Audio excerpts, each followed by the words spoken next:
જામકંડોરણા ખાતે યોજાનાર 8મું શાહી સમૂહ લગ્નોત્સવમાં 29 વિન્ટેજ કાર, 10 બગી, 2 હાથી અને 10 અશ્વ સાથે ભવ્ય વરઘોડો નીકળ્યો હતો.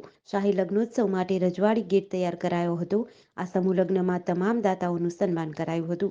ખૂબ મોટા પાયે આયોજન હોવાથી તકેદારીના ભાગરૂપે આરોગ્યલક્ષી સેવાઓ ઊભી કરાઈ હતી. ઇમરજન્સી સારવાર પણ ઊભી કરાઈ હતી. સાથે સમૂહ લગ્નમાં દીકરીઓને ફ્રીજ, લાકડાના બેડ, સોફા, ચાંદીનું કંદોરું, ચાંદીના પાયલ, સોનાના દાણા, ચાંદીની અન્ય ચીજવસ્તુઓ ઉપરાંત તમામ પ્રકારની ઘરવખરી સહિત કુલ 121 ચીજવસ્તુઓ કરાવરમાં ભેટમાં આપવામાં આવી હતી. લેવા પટેલ સમાજની 351 દીકરીના લગ્ન ભવ્ય શાહી લગ્નોત્સવ સમારોહ યોજાયો હતો.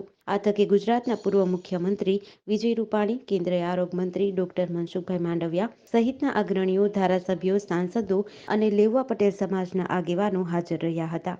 આજે જામકંડોરણા ખાતે જે પરિવારની દીકરીઓ જરૂરિયાતમંદ આર્થિક સ્થિતિ સારી ન હોય એવા પરિવારોમાંથી 351 દીકરીના સમૂહ લગ્ન જયેશભાઈ રાદડિયાએ એમની ટીમે આયોજન કર્યું છે. લગ્ન સમૂહ તો લગ્ન ઘણા થાય છે, પરંતુ શાહી લગ્ન કે જે રાજાની દીકરી કે રાજાનો દીકરો લગ્ન કરવા નીકળે એ રીતે હાથી, ઘોડા, ભવ્ય વરઘોડા અને કોઈ વસ્તુમાં ઉણપ નહીં એવી શાનદાર વ્યવસ્થા.